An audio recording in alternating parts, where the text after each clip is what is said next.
50, Judge Mathis here, as you see. I just got out of the street 10 years earlier than you.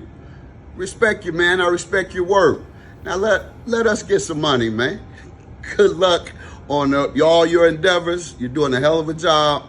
Now let us get some of them. Aight, so Judge Mathis has officially broken his silence on the Diddy documentary that's had the internet in a chokehold these past few days. And trust me, he didn't just pop out to give a polite opinion. He's weighing in on the documentary itself, throwing his thoughts on whether 50 Cent's personal history with Daphne Joy played a role in why this project even got made. And he's calling out some explosive parts about Diddy that he claims 50 Cent straight up left on the cutting room floor. Now the real question is this Judge Mathis just being honest, or is this his way of firing back after 50 Cent took shots at him? Either way, walk with me, because we're about to break all of this down. In case you somehow missed it, that Diddy documentary has been everywhere since it dropped. And yeah, it peeled back a side of Diddy most people had never really heard about before, from the disturbing allegations involving Kirk Burrows, where he was reportedly assaulted and pressured into signing away his 25% stake in Bad Boy, to the claims from producer Lil Rod Jones about being SA while working on Diddy's last album. Then the documentary went even further,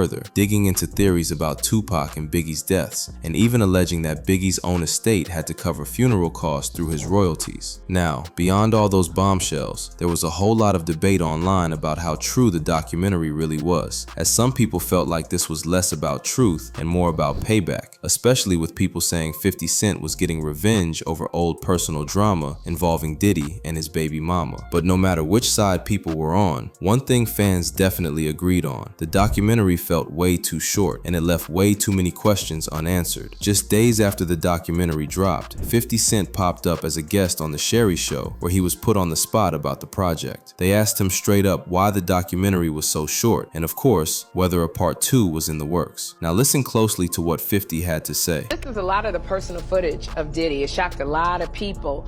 And I know, 50, the way you run, this cannot be all that you have. Is there other stuff that you just have not shown? Yeah, well, everything couldn't make the, it was 4 episodes. Right. So it was a lot, you had to pick and choose things, like even in an area where he chooses to date people who he knows previously dated someone. He has a baby by a woman that was dating Tupac.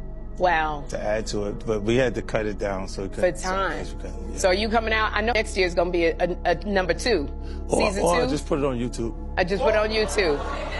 Well, we can subscribe and get it. I love it. According to 50, several scenes didn't make the final cut because Netflix wanted the documentary to be as short and tight as possible. He claimed that everything left on the cutting room floor would eventually be uploaded to YouTube as a second part of the documentary. But that explanation didn't sit right with everyone. Not long after, industry insiders revealed that 50 wasn't being completely upfront about why the documentary was so short or why the unreleased footage was headed to YouTube instead of Netflix. The word is, the original project was actually around 10 episodes long, but Netflix allegedly had to trim it down to just 4. And the reason? Some of the content was reportedly too risky to air on a corporate platform like Netflix. Not only were certain claims impossible to fully prove, even if people in the industry believed them, but Netflix was also trying to avoid the lawsuits that could come with allegations. But come on, y'all already know 50 Cent is a top tier troll. The second he announced a sequel, fans knew exactly what time it was. And the fact that he's taking it straight to YouTube, yeah, that told everybody this one's about to be unfiltered, no corporate rules, no holding back. Safe to say, things were about to get really interesting. But then, just when fans were sitting there with their fingers crossed waiting on that sequel, Judge Mathis stepped right into the Diddy documentary conversation. He gave his thoughts on the project, weighed in on the allegations, and even called out the things he claims 50 Cent deliberately left out of the documentary. Now, for those who might not know, 50 Cent and Judge Mathis aren't exactly on the best of terms, and even though both sides have tried to downplay any talk of a real feud, fans couldn't help but notice there's definitely something going on behind the scenes. A lot of this tension reportedly started after 50 trolled his ex, Vivica Fox, following the release of The First Lady of BMF, the Tonisa Welch story, which Vivica directed.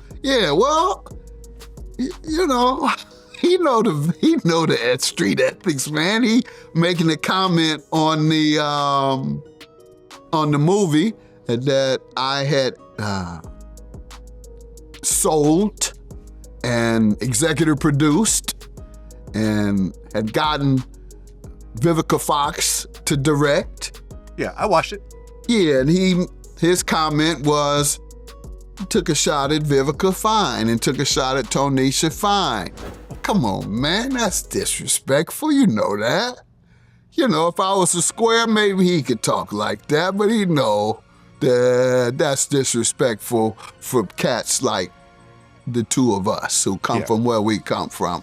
He took to social media to clown the movie. He wrote, "This should say 263, not BMF, at Southwest 263. What in the name of God is this man? Vivica. Ugh, so you're not gonna ever leave me alone, hun?" His caption read, "And what in the name of God is Judge Mathis doing in this mix? I'm done with all of you guys." Now, Judge Mathis tried to keep things objective when giving his take on the documentary. According to inside sources, while he did give 50 Cent his props for putting the project together, he also pointed out a few areas he felt 50 could have explored without Netflix stepping in. One of the main things he mentioned was the alleged tunnel that was reportedly found at Diddy's mansion. Judge Mathis suggested that all 50 and his team really had to do was pay someone to get close-up footage of the property and document the tunnel itself. In his opinion, that was a storyline that could have been told without crossing any corporate red lines. He also floated the idea that 50 could have leaned into a narrative around the tunnel being a possible escape route, because let's be real, if someone like Diddy has a tunnel in his house, people are naturally going to question why. But Judge Mathis didn't stop there. He went on to allege that the tunnel may have also been used as a discreet entrance during parties, possibly to avoid drawing attention. And y'all already know there have been rumors floating around for years about questionable things happening at those parties. So according to Judge Mathis, having people quietly come in through a hidden entrance instead of the front door would have made more sense, especially in a neighborhood where neighbors were already aware that these high-profile parties were going on. But Judge Mathis wasn't finished. He went on to suggest that 50 Cent should have also addressed the long-standing rumors about Diddy allegedly assaulting Justin Bieber and Usher. According to Judge Mathis, even if Usher or Justin were never going to come forward themselves and speak on what happened while they were around Diddy, the people who witnessed certain things might be willing to talk. He pointed out that Kirk Burrows coming forward has already given others the courage to speak up about what they saw behind the scenes. Judge Mathis also pointed out that dropping the sequel on YouTube gives 50 Cent way more creative freedom to tell the story without any real restrictions. On top of that, he encouraged 50 to link up with Jaguar Wright, who's been calling out Diddy long before all of this hit the mainstream. In Judge Mathis's words, Jaguar allegedly knows more about what Diddy has done than most people. Not only does she claim to have serious dirt, but she also knows where to look and how to back it up with receipts. But Judge Mathis wasn't about to leave without tossing a few subtle shots at 50 Cent. He suggested that 50 might still be holding on to some bitterness, especially when it comes to the rumors about Diddy and 50's baby mama, Daphne Joy, allegedly being involved in his so-called freak-offs. While Judge Mathis acknowledged that this personal angle may have fueled the documentary, he still gave 50 credit for doing the right thing by putting it out. That said, he also advised him to set the personal hate aside and move on. Judge Mathis exposing what 50 Cent refused to show in the documentary had fans talking, and they left comments saying, "The series felt unfinished and a lot was left out. Things that the public already know was not even talked about. Diddy's main bodyguard wasn't even allowed to even tell his story is very suspect to me. Why go to Netflix if they was gonna contain so much of the real stories? I wanted the kids at the parties mentioned. I wanted it all exposed, who ran it all, who he filmed them for, and why. I wanted the whole truth. The only people that would have been shocked at what was shown obviously just woke up." So what do you think? Did 50 Cent intentionally leave out information about the tunnels found in Diddy's home? Or did Netflix take that part out? Drop your thoughts in the comments, then check out the next video.